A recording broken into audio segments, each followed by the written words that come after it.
Welcome to this championship weekend, NFC, AFC, not Super Bowl, edition of Ronde and Tiki presented by SuperBook. Ronde, it was a heck of a divisional round. Some of the games were interesting, a couple of them were not so much, but your thoughts initially on the guys that got through. Baltimore felt like it was inevitable. I think Kansas City with Pat Mahomes, Josh Allen just can't get over the hump. Detroit, love that team. Maybe I just love Dan Campbell. And with the San Francisco 49ers, they just find ways to win every single week, even if Brock Purdy's not great. What were your thoughts? Right. I did Baltimore made Houston. I don't know why I got Boston out of Baltimore and Houston there, but Baltimore made Houston look like they didn't belong, which I kind of expected, right? Houston was one of those teams that, how do you bet on them all year? Because you know they weren't supposed to be that good. Yeah, but they kept winning. So right. like everybody's happy that they're out of the playoffs now just for betting purposes.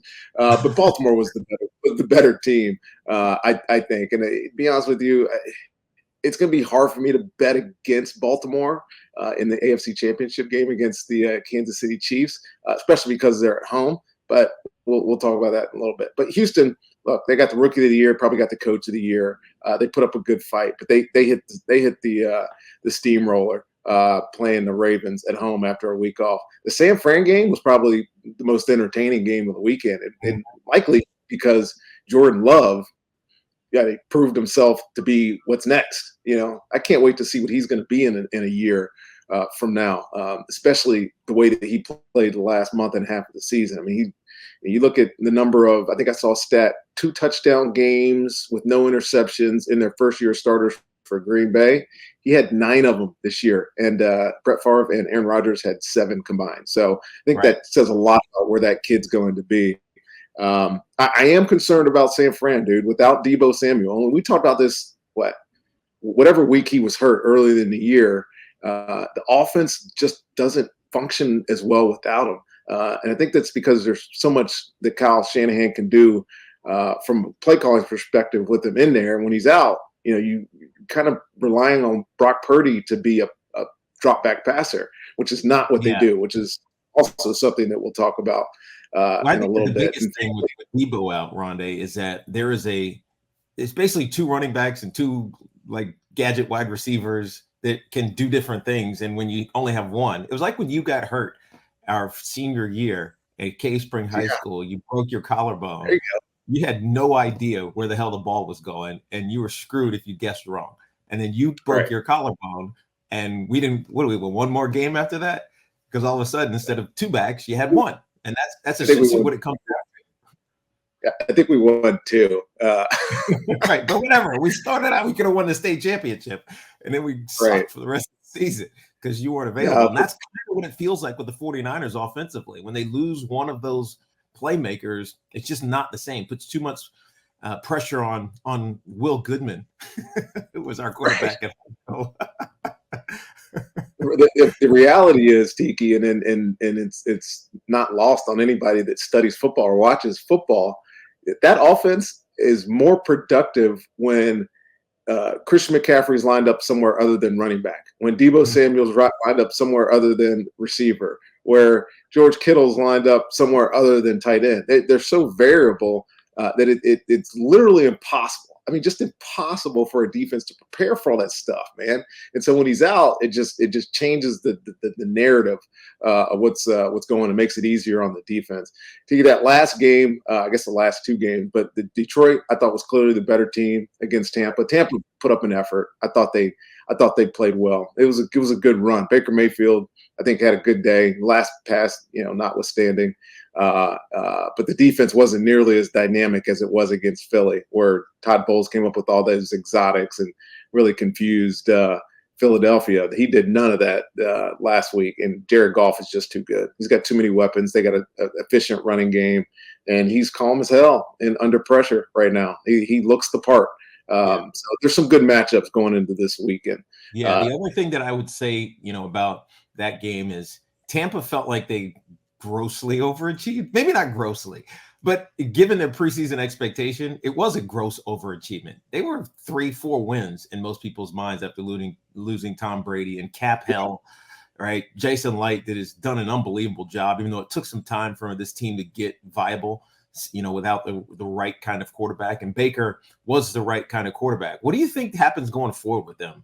Like, are they ascending or are they plateaued? Right? No, where are they? They're still talented. I mean, they got work to do in the offseason because they got a ton of free agents, dude. Antoine Winfield's a free agent. Levante David, who's still their best linebacker, is a free agent. Obviously, Baker's signed a 1-year deal. He's a free agent. But more importantly, Mike Evans is a free agent. I mean, Mike Greenberg, their cap guy's got yeoman's work to get them all back. But I think they will. Todd Bowles, and for all his quirks and not using timeouts or whatnot, still a very. That, by the way, no, man. Tell me, people ask me this all week. What were you doing those last 3 plays?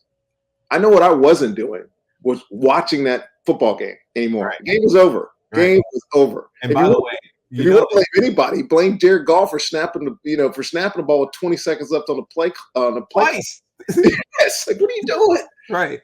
Why even put ourselves in a position to have this discord after the fact? All he has to do is run it down to 1 second and snap. Game's over, right? You know what it felt like to me? It felt like Dan Campbell and Todd Bowles looked across the field at one another and were like, all right, it's it.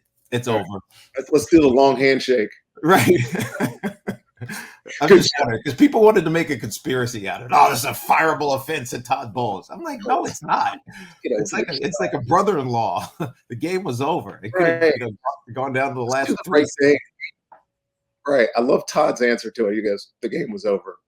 Next question. It's like, whatever. The only thing I will say, Tiki, about the Kansas City Buffalo game is, yeah, man, the curse of Scott Norwood. He's screaming at the kicker for Buffalo right now. It's so bad. You can't blame Josh Allen though. People want to say he can't win the game, but dude, what else did you want him to do? Josh Allen is a monster, dude. I thought he played good. He did. He did. The only thing is, I felt like the philosophy shifted midway through that last 16-play drive. It became the last 4 plays, I'm going to go score a touchdown with 1 minute and 50 seconds left, as opposed to let me just get first downs and then score the touchdown. They had so much time, and he took the shot to in the end zone as opposed to hitting Diggs on the crosser, which would have got them a first down. They would have 4 more opportunities. Instead, you take 2 shots and then leave it for the field goal. That's the only question that I would have. Right. And that's who you blame for that. Joe Brady, who was awesome, or is that a head coach thing, playing conservative or whatever? Yeah, I mean, would I love to see Josh Allen get there? Absolutely. I mean, I feel bad for Buffalo Bills fans right now. Averaged 11.6 wins over the last 4 years and haven't made a Super Bowl. The earlier iteration in 88 to 90, whatever, averaged 11.6 wins and went to 4 Super Bowls and never won. Like this is the most tortured fan base ever. It's just like teasing you. They're like teasing you every single year. But those late 80s and early 90s teams, Rondé, they were clearly the most dominant team in the AFC. This year, these last few iterations, they're not the most dominant team. That would be the inevitability of the team that beat them, and that's Patrick Mahomes, Andy Reid, and the Kansas City Chiefs. This is now 6 straight championships. Let's not forget that Andy Reid went to 4 straight with the Philadelphia Eagles. So this dude is a championship game machine. He's only got 1 Super Bowl or 2 Super Bowls to count for it, but this dude's been to a lot of championship games. Oh, man. You start thinking about that, and you're like, is it easier to be a Super Bowl winning coach or one that's consistently dominant? And Andy Reid is consistently dominant. Andy's got 2 Super Bowl championships, so you got to give him his kudos. Rondé, the odds are out for the Super Bowl already, so we'll talk about the championship games in a second. But this is the early odds, right? They're kind of crazy. San Francisco, Baltimore for over San Francisco, Kansas City over San Francisco over Kansas City, Baltimore over Detroit over Baltimore, Kansas City over Detroit, and Detroit over Kansas City. The last one that I mentioned, the Detroit Lions over the Kansas City Chiefs, which seems so improbable, is the longest odds. That's plus 2,000. So if you think the Detroit Lions, Dan Campbell, and his "I'm going to bite your kneecaps off" mentality with this awesome group of ridiculously talented skill position players and a stud in Jared Goff can beat the Kansas City Chiefs. So that means that they are going to beat the 49ers and the Chiefs are going to beat the Baltimore Ravens. And you think Detroit wins the Super Bowl? That's $2,000 for 100. And if you really put 1,000 on it, that's like $20,000 on it. Right. I mean, those are enticing because here's the thing about the Super Bowl, the potential of any of the matchups. I think it's going to be a great game no matter how you look at it. I think all four of these teams have their virtues that say they are a Super Bowl team. All four of these teams have the story, right? The lead up story that says, man, this is going to be a great Super Bowl championship story. So it's hard to even emotionally, pick who you want to win this game. So you have all the odds. I just went through the scenarios. The odds are up there. Who do you like to win the Super Bowl with the spread? I'll say this: on the money line. Who do you like to win the Super Bowl on the money line? I'll say this: after you've won a Super Bowl, I mean, you wouldn't know this because you haven't won one. But after you win a Super Bowl, it feels like it was inevitable. Like how did we ever think that we weren't going to win that Super Bowl? And of all these teams, the one that feels inevitable to me is Kansas City, just because they've been there. They continue to find ways to get better. I mean, they're better now than they were during the regular season in almost every aspect. But yet these odds, if you're just on the betting side, these odds are enticing. The shortest ones, obviously, everybody expects San Francisco and Baltimore. Right. That's a plus 255. I mean, unless you really just like your teams, that's the one you take. The ones the one Super Bowl matchup that I would be looking at right now is Kansas City and San Francisco, because to me, in my mind, those are the two teams that feel like they could get to this game, and then deciding which one wins is your choice. Kansas City beat San Francisco is plus 450, right? That one just keeps yelling at me, right? San Francisco to beat Kansas City is plus 475. So if I want to get $25 X off my bet, I'm having San Francisco beat Kansas City. That being said, I think Kansas City is. I think they're the team that gets there. I know our producer Mike Rigg likes that $1,000 Baltimore beats Detroit pick, but for me, I think it's San Francisco and KC in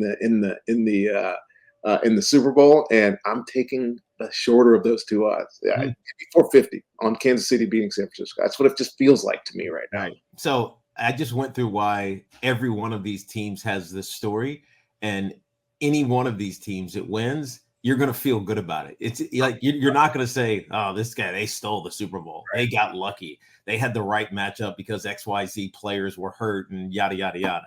I don't feel that. So I'm doing this on pure emotion.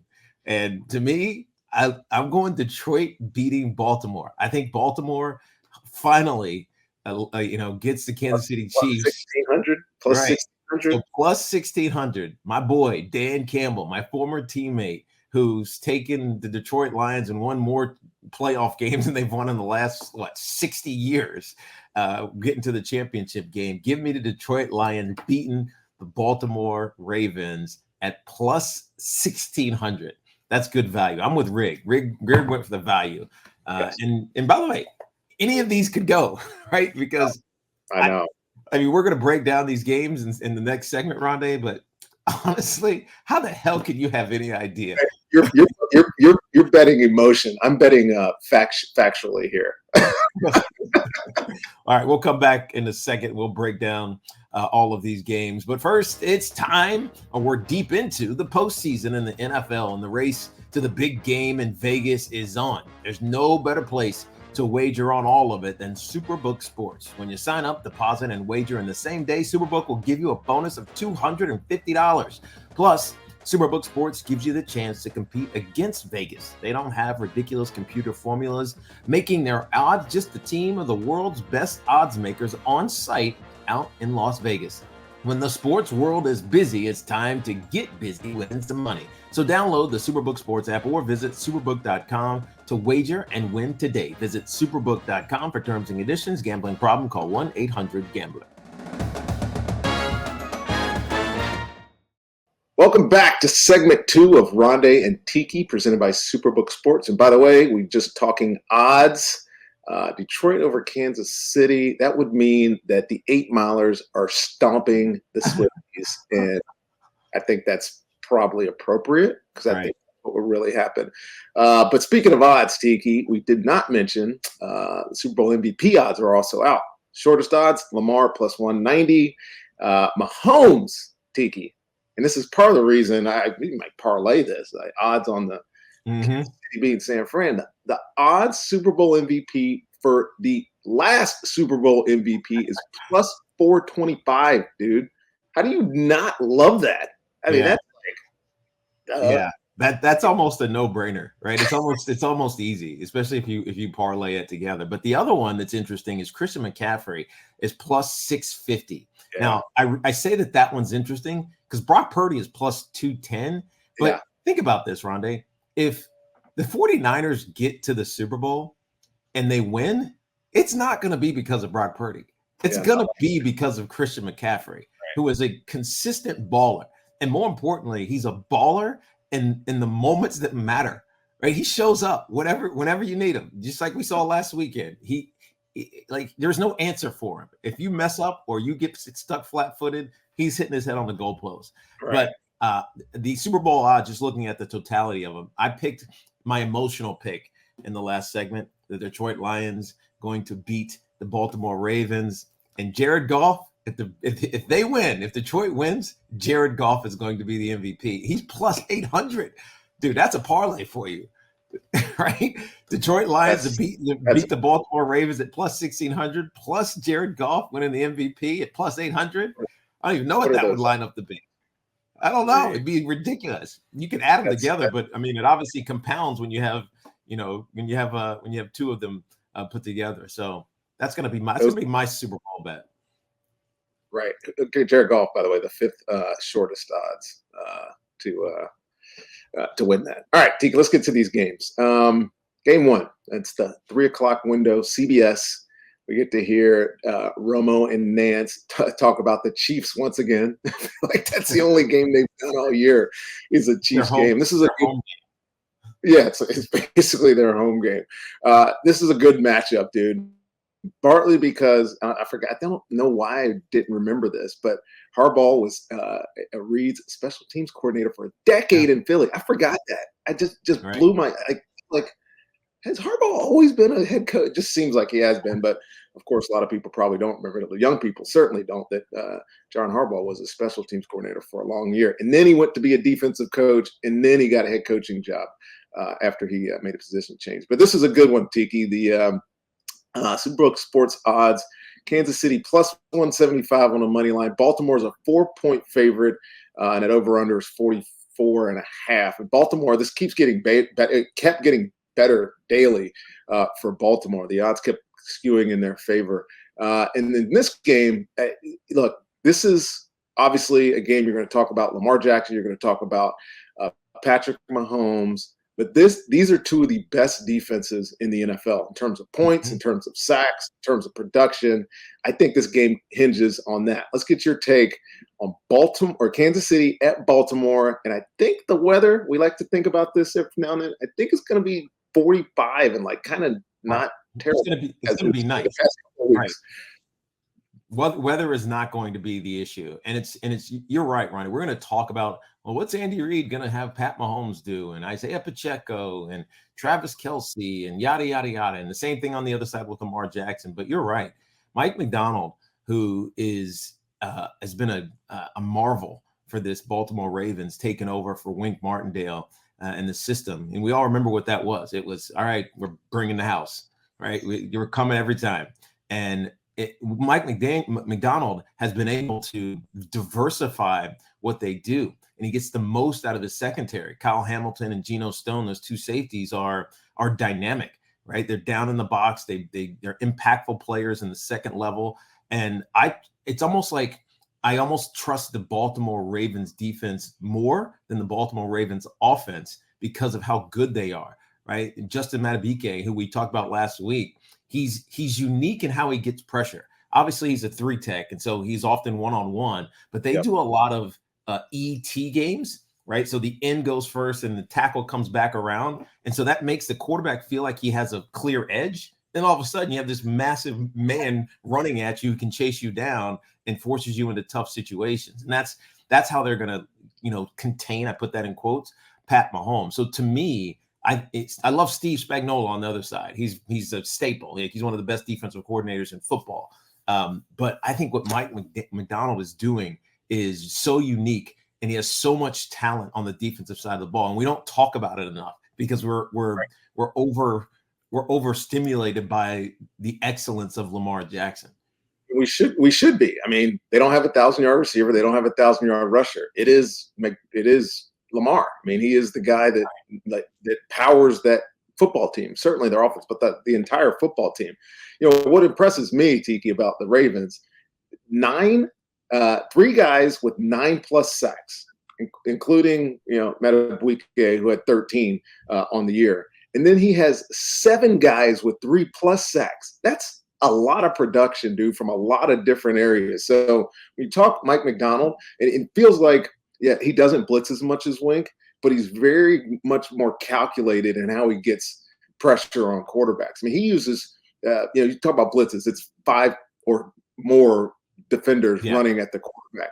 He does all this simulated pressure where it looks like, guys are going to be at their line of scrimmage, are going to come, and it ends up being a 4-man rush, and so they're able to drop into coverage. And it's why they're, because they have such talent on the back end, that's why they take the ball away so much. Quarterbacks are just constantly dumbfounded by what they're looking at. And so that genius, I think, is what has separated, Mike Macdonald. It's the reason why he's going to be a head coach next year, likely. It's what separated him, from some of the other guys. Now, Steve Spagnuolo, dude, I agree with you. He contained Josh Allen last week, or at least kept a spy on him, whatever you want to call that. They're not as dynamic as Baltimore. We think we've been talking about it all year long. Baltimore, number 1 in the league in points, number 1 in the league in sacks. Obviously, they take the ball as well, and they're top 6 in pass defense. Those numbers are not easy to discount. And you realize what they've done this year, especially down the stretch front. They beat the Rams. They beat Jacksonville when they were, Jacksonville was still good. They beat San Francisco, and they beat Miami. All that is resume of a pretty dynamic defensive coordinator right now. And I love what it looks like when you're talking about Baltimore's defense. Yeah, I do too. But we know what the narrative is going to be this week. It's going to be quarterbacks, and it's going to be Ken Lamar, who exercised some demons last week, especially in the second half, be the guy that fulfills the MVP throne that he is sitting on right now, the regular season MVP. And can he get that postseason success? One thing I like about Lamar is that he's very aware of that, right? It's not like he shies away from it. He does not. It's not false humility and all that stuff. He's just saying, look, okay, I know it. I hear it. Trust me. I hear what you're saying. And I want to go, win. Right. To me, winning the championship is all that matters. It's not the regular season accolades. And when you look at what he does well, it's partly his athleticism, but so much of it has been the Todd Monken influence and the development of him as a passer and his ability to extend, but still throw the ball over the middle of the field with confidence. You didn't see that a lot early in his career with Greg Roman as the OC. It was all shot plays or seams to the tight end, Mark Andrews, who they may be getting back this week. But you see how he makes players better. And nobody knew who Isaiah Likely was 6 weeks ago, 7-8 weeks ago, right? Everybody thought Odell Beckham was probably washed a little bit.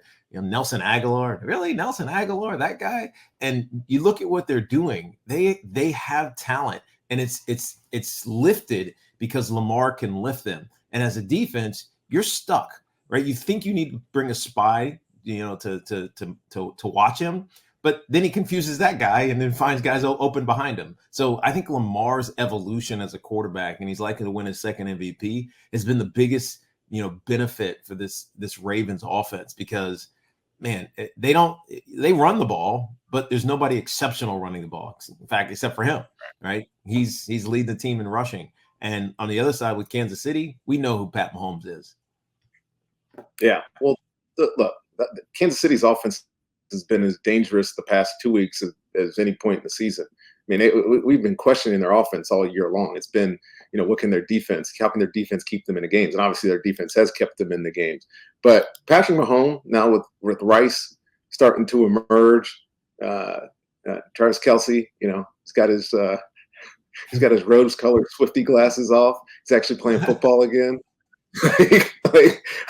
You kind of feel like Kansas City is back into that inevitable feeling. That's how I look at it. Because I know that they can win any one game. Right? I talked about that last week, right? All the playoffs are you winning one game elimination for the chip. That's all it is. And for me, Kansas City with their attitude going into the playoffs always seems different than their attitude during the regular season. Like, they're so good, they're going to survive the regular season, right? Like, it's just there's nothing that's ever going to derail them during the regular season, aside from Mahomes getting hurt or some unforeseen circumstance. Their offense is always going to be productive with that dude at quarterback, and he finds ways to win. He wills his way into win, and then you add in Isaiah Pacheco, and this dude's like ridiculous amount of energy. Like, I don't know what a better word to describe what that dude heard is. I was hanging out with our agent, Max Lebselter, and I heard the perfect description. Our agent's son, actually, Max, but he does some marketing stuff. I heard the perfect description of Isaiah Pacheco, and you'll get it because it's our era. He's Sonic the Hedgehog. Yeah, he exactly. Up, and he just goes and smashes right into you and then bounces off and keeps going. He's Sonic the Hedgehog. He's evil Sonic, though, because regular Sonic was blue. Obviously, he's wearing red. Right. Right. All right. So what do you think of this game, Kiki?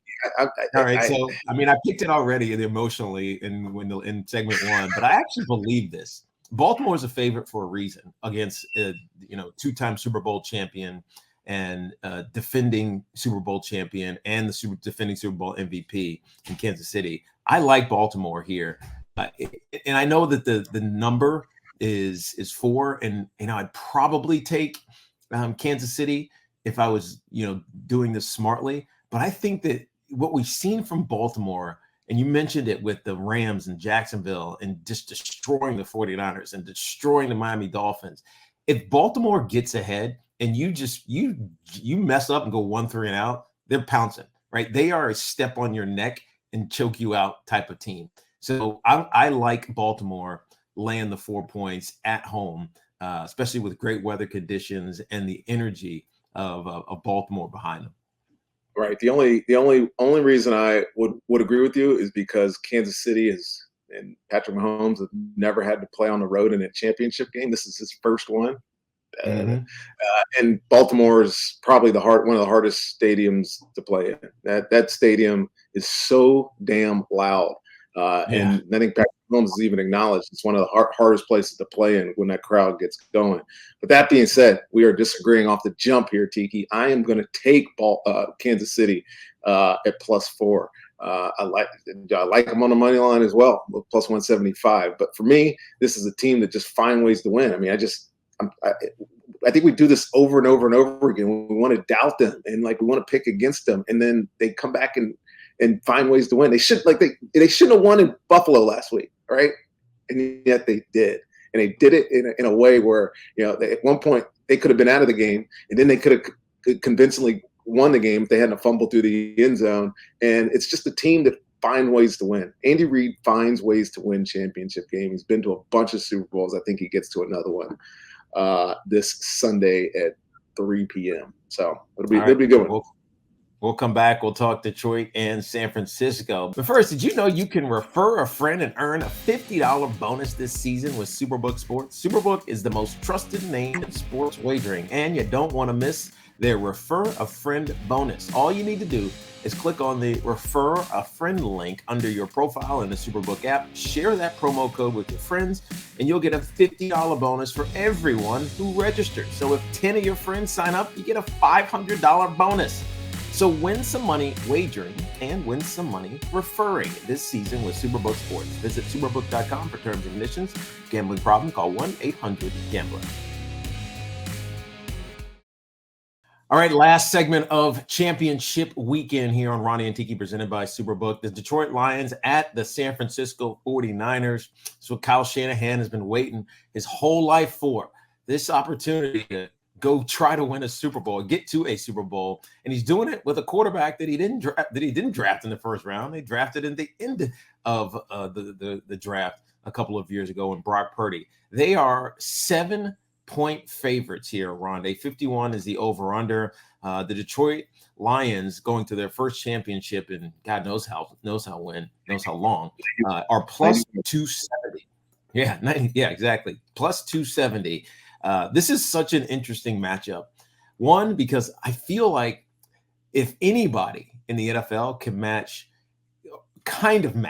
the skill position players of the San Francisco 49ers, it's the Detroit Lions. Right, Jahmyr Gibbs, David Montgomery are different. They're different than Debo and Christian McCaffrey. But Jahmyr Gibbs is a baller. That dude is a rocket once he gets through the hole. And if you don't put hands on him, he's gonna score. And Sam Laporta, you match him, and compare him, put him next to Kittle. I'd probably take Laporta over Kittle. And so the skill positions might favor slightly. The Detroit Lions, despite all the accolades and the love that we give to the 49ers. Well, you're jumping right into the weeds there, man. You got to take a 30,000-foot snapshot of this game before you start dealing with all the minutia of it. Dude, think about this. The 49ers, and this is a crazy stat that I read the other day. In the last 21 seasons, the San Francisco 49ers, the only reason this matters to me, because the only time this didn't happen was the year that you played them in the divisional round and lost. And they came to in the wild card, and then they came to us in the divisional round and we beat them. In the 21 ensuing years, the San Francisco 49ers have either been in the championship game, NFC championship game, or completely out of the playoffs. That is some quirky ass shit right there, man. How does that happen? I don't think I've ever heard that. You're either in the playoffs and in the championship game, or you're out completely. So this is interesting. That is bizarre, right? And throw in the fact that the Lions, you talk about winning home playoff games, right? Home playoff games, yeah, cool, great. You finally done it. Haven't had one in forever. Their last road playoff victory, you're never going to guess, 66 years ago, was against the San Francisco 49ers. Of course it was. Come on. Coming full circle. Right. Well, script writer, anyone? Like we talked about, every team feels like a team of destiny in the last segment. Like, which one of those teams is destined then? Right. Is it San Francisco, or is it San Francisco finally getting over the hurdle and getting into the championship game and winning, or is it Detroit finally exercising some demons and winning again in San Francisco after a mild 66-year wait? Right.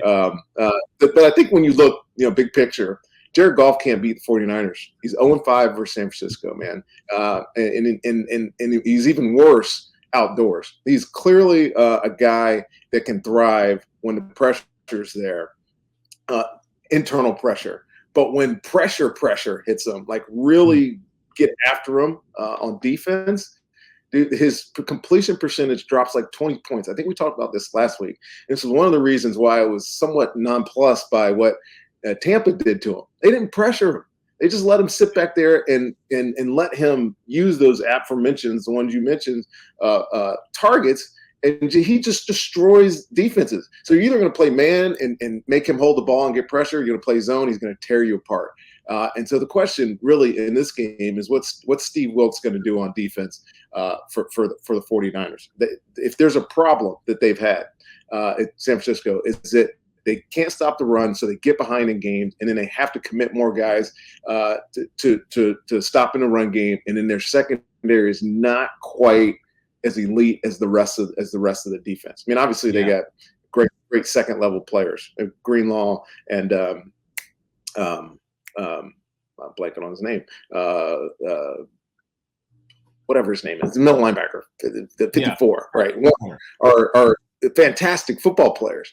But behind them are guys that aren't quite like, awe-inspiring on defense. And I think Detroit is thinking, if I can get a lead in this game, if I can run the football, exploit a weakness of this San Francisco team, because there's not many, right? There's not many on defense. There's hardly any on offense. If there's a way to exploit them and get them behind early, then you have a chance to run away with it. I think that's got to be the game plan, because that's really what the Pack did to them. Aaron Jones rushed for plus 100 yards last week. The game was way closer. The defense didn't show itself as good as I thought it was going to be after having a week off. And I think Detroit's, licking their lips right now, saying we got a chance against this team that everybody wants to anoint into the Super Bowl already.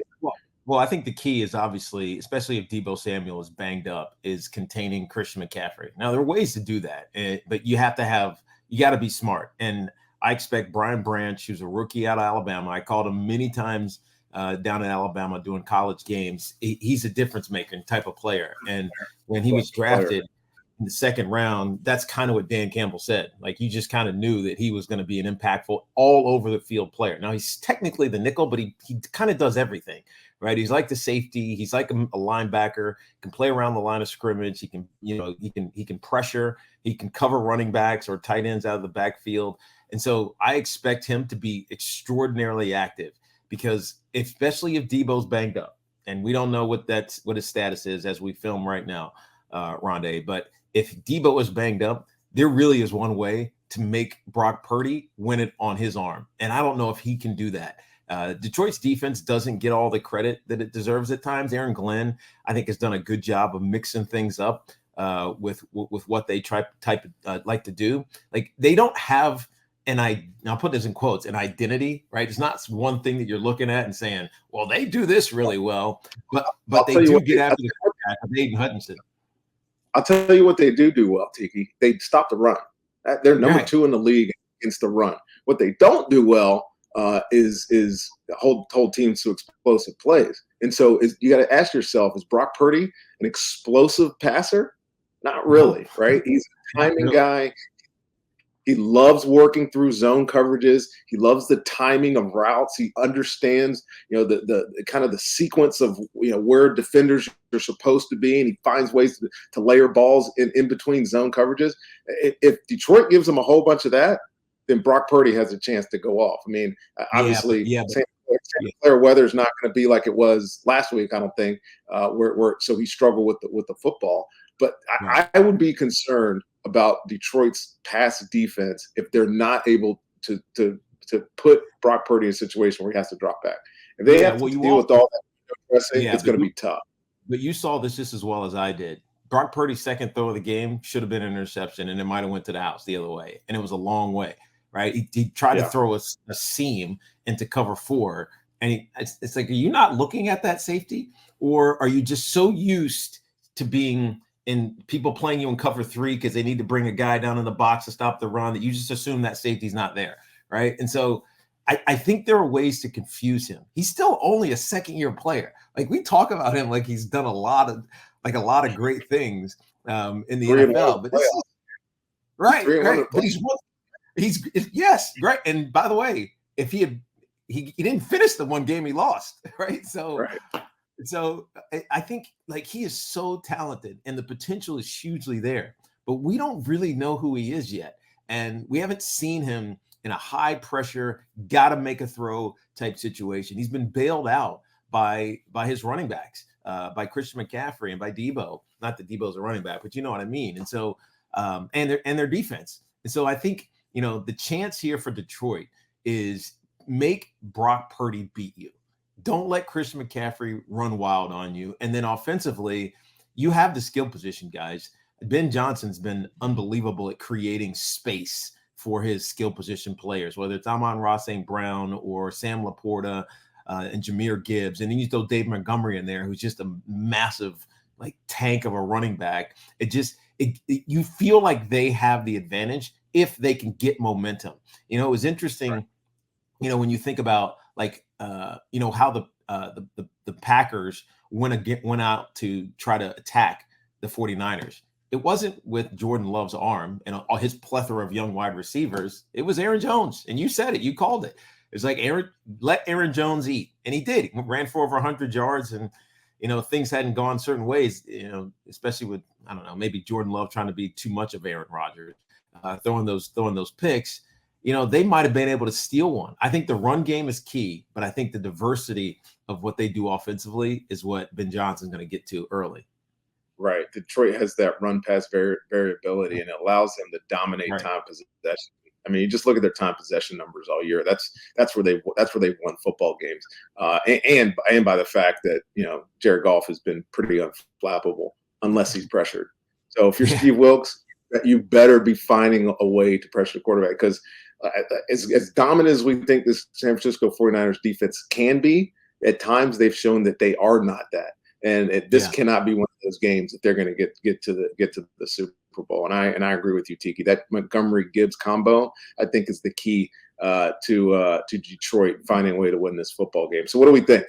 +7 for Detroit on the road. That's a big number, dude. I don't feel like this is going to be one of those games where San Fran blows them out. And conversely, a close game, I think, somewhat favors Detroit. So look, I know I picked San Fran earlier in the Kansas City versus San Fran odds. I think I'm going to have to stick with them winning the football game. However, I do think that Detroit, just with the way they played, has ability to cover that 7 points. And if it is, they're covering the 7 points. I don't think they're getting over the over. I think it's going to be a close game. Some defensive stops, and it should be a fun last game of the day on Sunday. Yeah, I'm with you here, Rondé. I think Detroit covers, but I also think they win. There's something about the story of what the Detroit Lions have been through and the futility over the years. And they have some intermittent success, some playoffs here and there, but it's been a long time since they have won and felt like they were supposed to win. This is the first year that I can remember where they are in the playoffs and they feel like they're supposed to win. And, the Dan Campbell story, and I'm biased obviously because he's a good friend of mine, the Dan Campbell story, when you go back to the very first, Hard Knocks, where he's like screaming and yelling and crying and like, I just need you guys to trust me. I got a vision, right? I've seen this future. You just got to trust me, man. You got to believe in me. And he put them in pads and hitting and shit. And it's like, dude, he's old school, man. I saw them run a scissors play last week, right? He's doing stuff that we used to do with the Giants. Like there is a plan there. And I hope it happens this year. If it doesn't, he's got plenty of runway, but I love what Dan Campbell has done, and I'm biased here, but I'm going to take Dan Campbell and the Detroit Lions +7, and I'd take him on the money line as well. I love it. I like Kyle Shanahan. He's smart as hell. He knows how to win one game. Right. And it's to be determined whether or not Dan knows how to win the game, but we'll see. Anyways, we'll be back, I guess, next week during the bye week. Turn the bye week. We're gonna do Pro Bowl odds. We're gonna talk about Pro Bowl. We're gonna talk about who's gonna get knocked out and who's gonna get knocked out in dodgeball. Who's gonna have the best flip on the trampoline. Right. Maybe we'll skip next week unless we want to talk soccer. Exactly. EPL for an hour.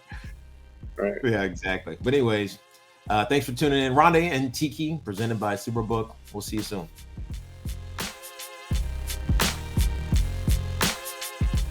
The Ronde and Tiki Podcast is produced by SuperBook Sports. Gambling problem? Call 1-800-GAMBLER in Colorado, Maryland, Nevada, New Jersey, Ohio, and Tennessee. In Iowa, call 1-800-BETS-OFF or visit 800betsoff.org. In Arizona, call 1-800-NEXT-STEP or text NEXT STEP to 53342.